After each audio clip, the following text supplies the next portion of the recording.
Welcome back to Gems Podcast. I'm your host, Genesis Amaris Kemp, and with me today is Rosie J. Pova. And here's a bit about Rosie. She is a multi-published, award-winning children's author and kid lit writing coach. She's the creator of Picture Book Mastery System, which is trademark, that is proven to help emerging children writers advance their career and get closer to their publishing goals. Rosie's latest picture book, Sunday Rain, was featured in the New York Times and recommended by Parents Magazine.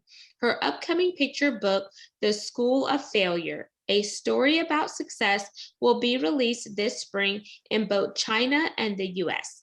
Rosie also loves to visit schools, and her interactive workshops empower students to unleash their creativity and grow in confidence through reading, writing, and creating. Teachers and librarians love Rosie for her bubbly, upbeat personality, which captures students' attentions, encourages them to think creatively, and motivates them to pursue big dreams. She has been featured on TV, radio, podcasts, and print media, and also speaks on women's and moms topics, sharing her journey from a Bulgarian immigrant to a published author.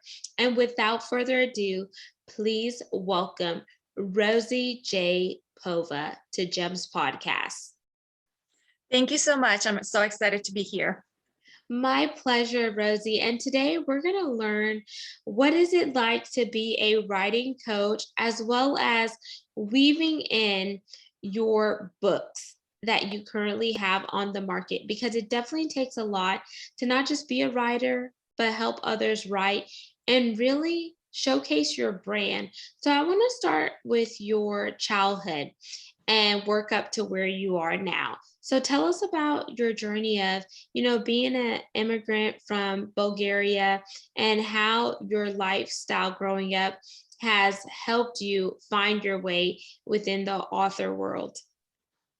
Yes, so I was born and grew up in Bulgaria in Eastern Europe. And growing up, we didn't have many books or a lot of entertainment. And I've always been a reader. That was my outlet, and a writer. So every chance I get, I would just either read or write my own stories, poetry, whatever it is. That was, like I said, my outlet, and I really, really enjoyed it. I would even rewrite lyrics to songs that were playing, and it was just depending on what was going on in my life, and just would sing those songs with my new lyrics, just as a way of processing things, my emotions and everything, whether I was angry or happy or disappointed. And so that was something I did. And then books, whatever books I had, I would just read and reread, just to be in that world of adventure and, with the characters, because I was pretty much an introverted, shy kid. And so I was more comfortable at home with books, even though when I was little, we did play a lot outdoors. But again, I would always come back to reading and writing. So that was pretty much my childhood. It wasn't an easy one. But again, it was just my creative side would always take over. And when I'm busy with something, even crafts, I love doing crafts. So my mind, I was just completely focused on whatever I was doing, and then I would be in a new world, right? So I wouldn't have to deal with reality as a creative person. So I've always had that, and I guess that's how it started. Writing and reading and literature were my favorite subjects in school, as well as foreign languages. So I was learning French and Russian in school. So those were the two things that I loved, foreign languages and literature. And then that continued into my adulthood and moving into North America and all that. That is amazing, because you see how your love for creativity and really expressing yourself at a young age really helped you solidify what you wanted to do in your adult life, because sometimes people really don't know what they want to do when they grow up, and they're still trying to figure it out. But it sounds like you already knew that you wanted to be within the creative space and give hope to other children and make other people smile. So do you feel being a children's author and as well as a writing coach had you go from being an introvert to an extrovert because now you're connecting with other people? Yes, yes, I had to work on that a lot just to develop what it's. I think Jack Canfield called it. Oh, I forgot what he called it exactly, but just to learn to be an more outgoing, because you have to communicate your message, you have to connect with people, and if you're just writing for yourself and not sharing those stories, there's no way you'd be touching someone's life or conveying that message and connecting with other people. So you just have to and luckily it was a skill that with a lot of practice, you can definitely improve. And I do enjoy connecting with kids and readers, and so that was very helpful to me, the in-person visits that I do at schools, because there's such energy and such excitement when I'm around kids, and so I just feed off of that energy, and that helps me connect even more. But so you're right, it is how it's all started, but then I had to work on it just because I wanted to be helpful and of service, and share my message with others. So as you think about that and you think about the growth personally and professionally within your life, what was one of the hardest things that you endured in your life, and how did that hard situation help you become the woman that you are today? And the reason why I asked this, Rosie, is because I really want to go deep, because in life, if we don't, celebrate those hard times in our life, we're not going to be able to really celebrate the successes that we've acquired, because in those hard seasons, we learn valuable lessons about ourselves. Yes, that is absolutely correct. And it does help to shape us to become whoever we are, because again, what we don't have and we strive to have, we work on it and we focus more, and then we take that path to accomplish our goals, to live our dreams, and all of that, even when we don't realize it, is helping us along the way. It's a direction.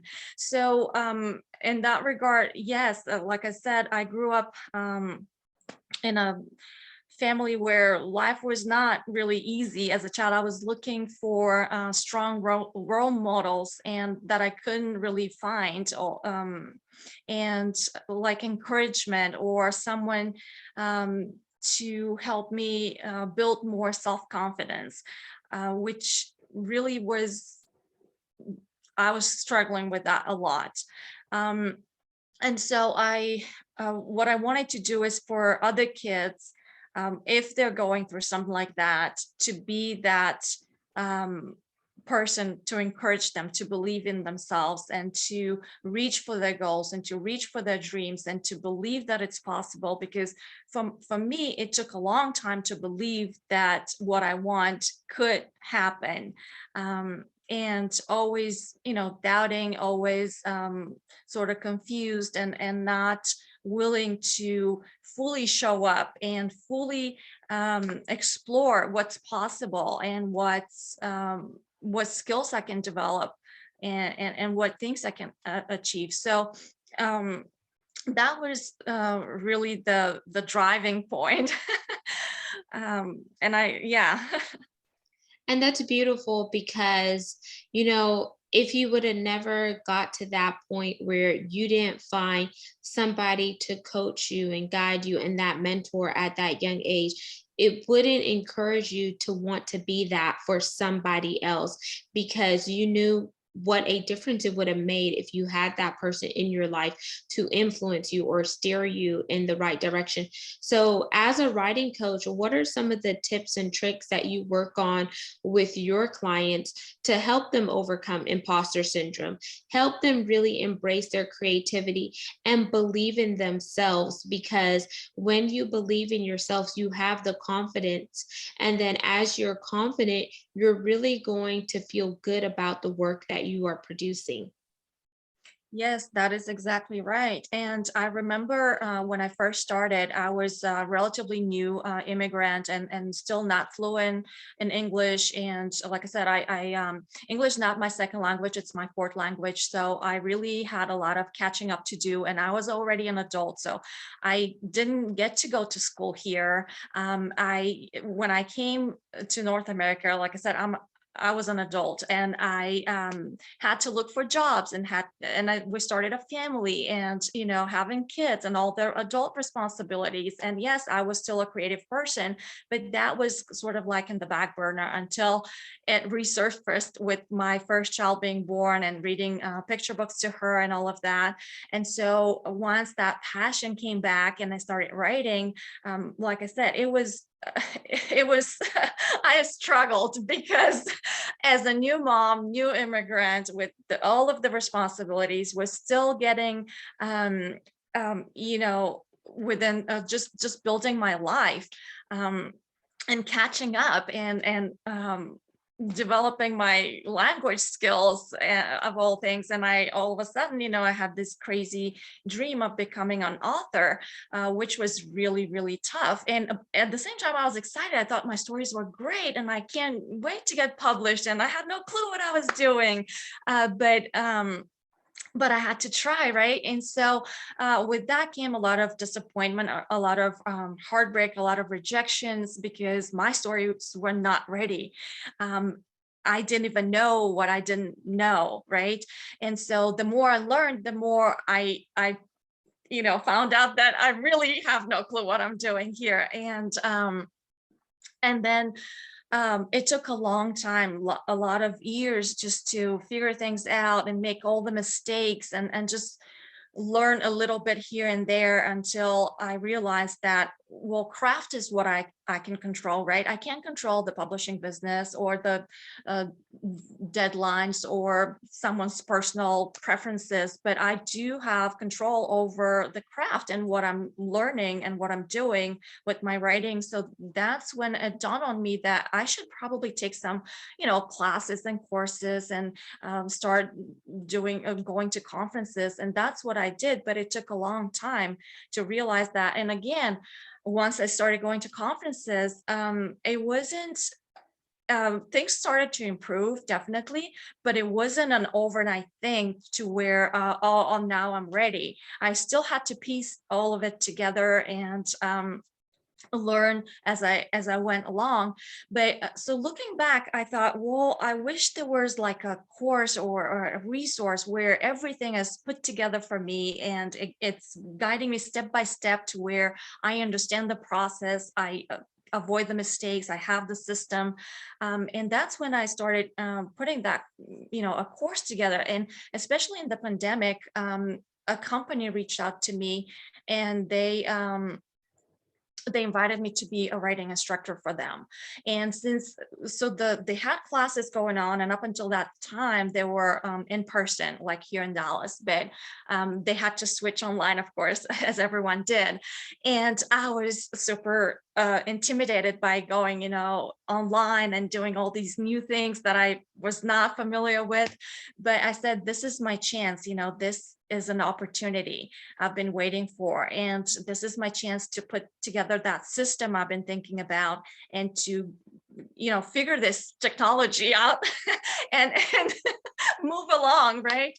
And so that's what I started doing and created this class, and it's been very successful since. And now I teach my private clients and offer mentorships, and it's such a joy to see people advance in such a short time, and just helping them on the journey, just to avoid the mistakes I made, have a clear system, have guidance and support, which I wish I did have. But for me, it took around 12 years to get to publishing contract.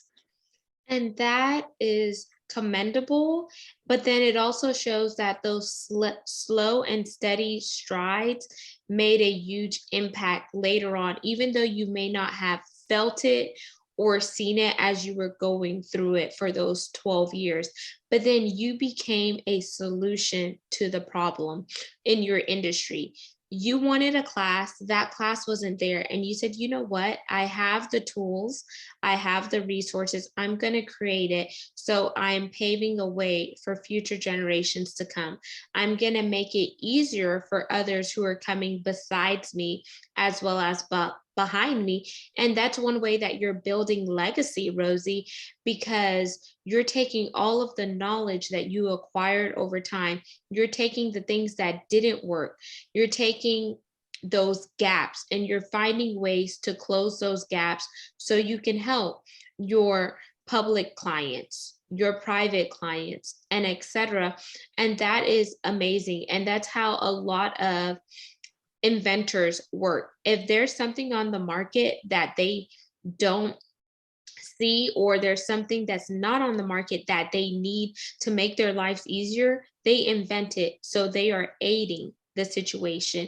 And I love that you started that. And one thing that you mentioned was that you were a little scared doing online courses, but you know what? That challenge set you up for success, because had you not been forced to go within an online setting, you wouldn't have some of the opportunities that you have now. So that challenge became an opportunity and it opened up different segues for you.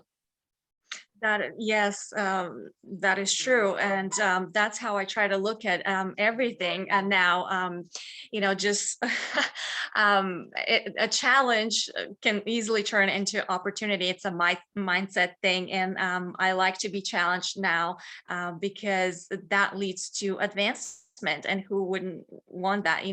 That's what brings up growth and open up the door to what else is possible. What's the next thing for me? And so I do appreciate those, and I'm grateful every time something like that comes up, instead of being being really scared to where I don't act on it or I go into the negative of it. So yeah, you're very right about that. So, whenever someone comes to you, Rosie, and they're interested in being coached with you, do you go through a consultation with them, or walk us through like what that process would look like? Yes, it depends on where they are on their writing journey. When I again, it's been sometimes I would see writers post different questions on in writers group, and I would, at first I was like, oh, so people still are still struggling with something like that too. And to me now, that's something normal that I already know and and can share easily. But I realized that, oh, people still need help with those things. They're still on that level where they're looking for the next step from here. And so I've developed several programs just to match their journey, so that they take on a program that they're ready for. I don't want them to be overwhelmed or offer something they already know. So I would do an evaluation, especially for my private clients, on a one-on-one mentorship. There's an application just to do an evaluation where they are at. But my most successful course for aspiring authors and emerging writers is the 10-week course that I've recently relaunched, with a lot of expanded it and put a lot of bonuses just to be the most helpful I can be to people. So that's the 10-week course to take writers from idea to a polished manuscript ready for submission, along with a query letter. That's amazing. And then for from the raw idea all the way up to the conceptual of the actual book and product, do you ever guide people whether they want to go the publishing house route or self-publishing? And what are some of the benefits between the both, either one of them? So you're right that there's, the two different routes is self-publishing and traditional publishing. And with all of the courses and mentorship I do, I focus on the traditional publishing. I've chosen to do that because this is what I am doing now. And I'm not an expert on the self-publishing. I've tried it before, but it just wasn't working for me. It wasn't the thing that I wanted to pursue anymore.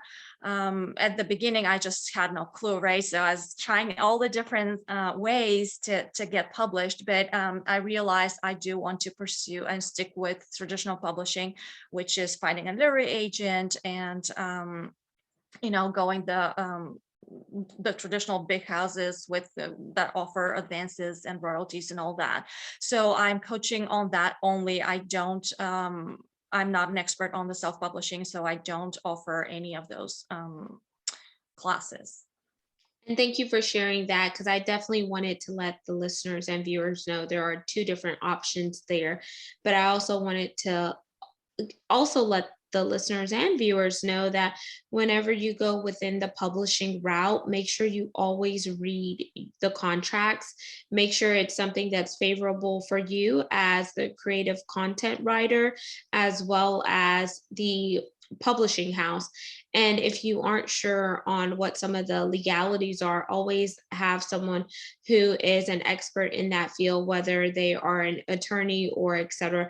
Read over the contract just to make sure if there's royalty payments or certain monetary things are favorable, because it does take a long time to create your work and you want to make sure that you are being rewarded. Do you have anything else you want to add there, Rosie? Yeah, so and just the basics of self-publishing is you invest upfront for the production of your own book, and you become your own designer. You're in charge of finding an illustrator, just editing, everything's on the writer to produce that book and distribution and everything else.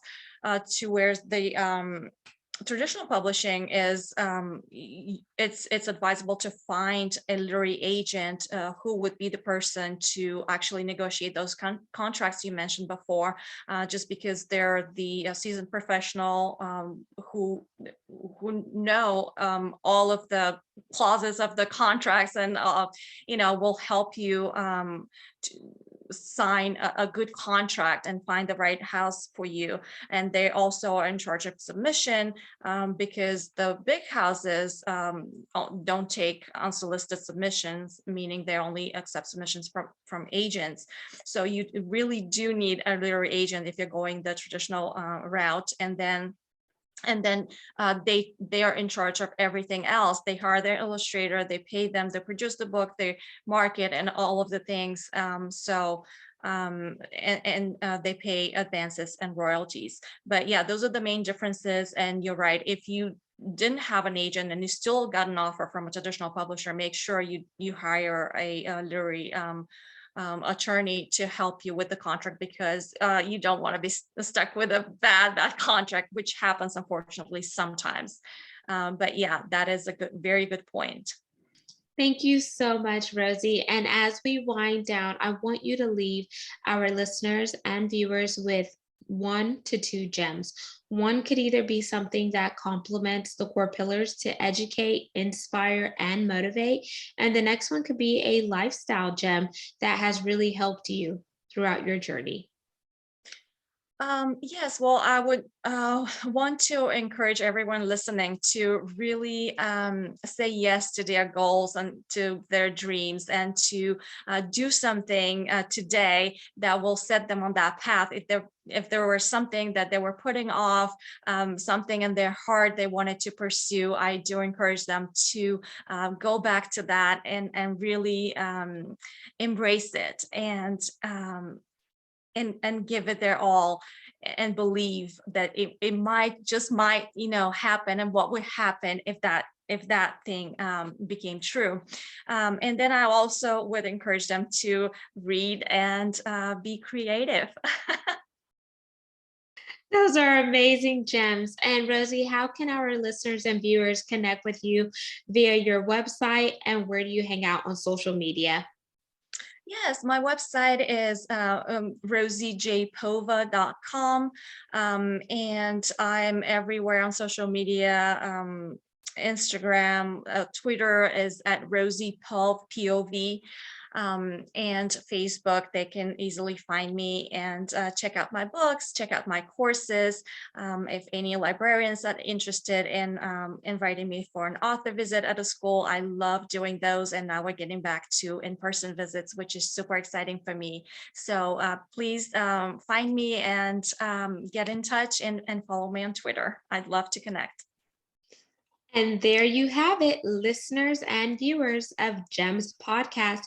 You just heard Rosie J. Pova, the children's author and writing coach. All of her contact information will be in the show notes. And make sure you subscribe and share this segment.